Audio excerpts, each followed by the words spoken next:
Welcome to the More We Know channel. Imagine for a second waking up to look out your window and your entire neighborhood is just completely deserted. No cars, no people, just heavily armed police patrols and high-tech surveillance drones buzzing right over your roof. Sounds like a movie, right? Well, today we're breaking down how a highly localized, seemingly small dispute over a music playlist in Sunsari, Nepal, literally exploded overnight into a full-blown national security crisis.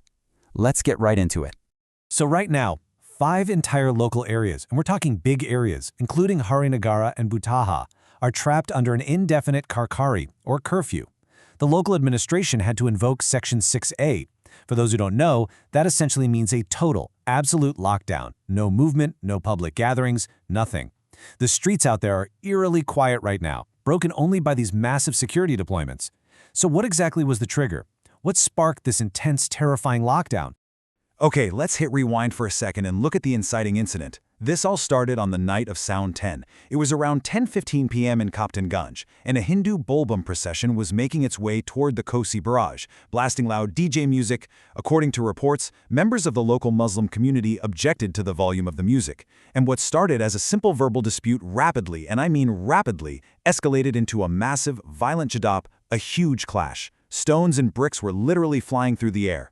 When the local Prahari, the police, stepped in to try and mediate the situation, they were actually attacked. This forced the armed police to fire over 20 rounds just to disperse the angry crowd. Tragically, this wasn't just some minor scuffle. The human cost here is absolutely devastating. A 30-year-old man named Om Prakash Mehta was killed after being struck by a bullet during the absolute chaos of the clash. And alongside this really heartbreaking loss, at least 24 other people were injured. If you look at the real footage coming out of local hospitals, you'll see civilians, alongside over a dozen Nepal police and armed police force personnel, all being treated for severe head injuries caused by the intense stone pelting. It's just an awful situation. Now, as you might expect, the police are facing some incredibly intense scrutiny over their crowd control tactics that night.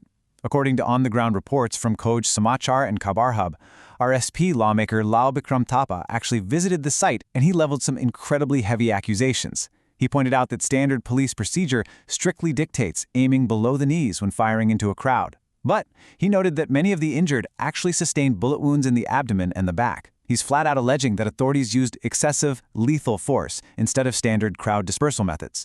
So how exactly did the state respond to this tragedy? Well, security analysts across the board are pointing to a glaring systemic intelligence failure. I mean, let's be real, clashes during Terai festivals, they aren't exactly new. This really shouldn't have caught anyone by surprise.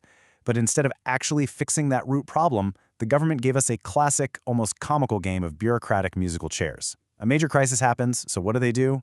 They immediately transfer the Sunsari CDO, they reshuffle the Koshi province DIG, and they move the local SPs out to different airports. Presto, problem solved, right? Yeah, not quite. Because honestly, just shifting a bunch of bureaucrats around a map doesn't magically fix a violently tense situation on the ground.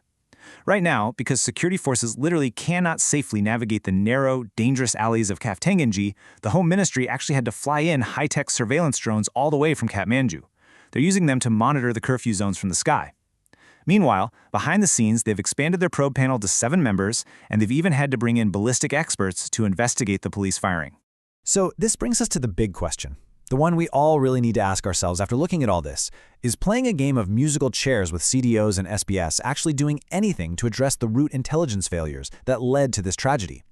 Managing diverse communities requires proactive dialogue. It requires early warning systems. It doesn't mean just deploying armed forces and drones after the violence has already erupted.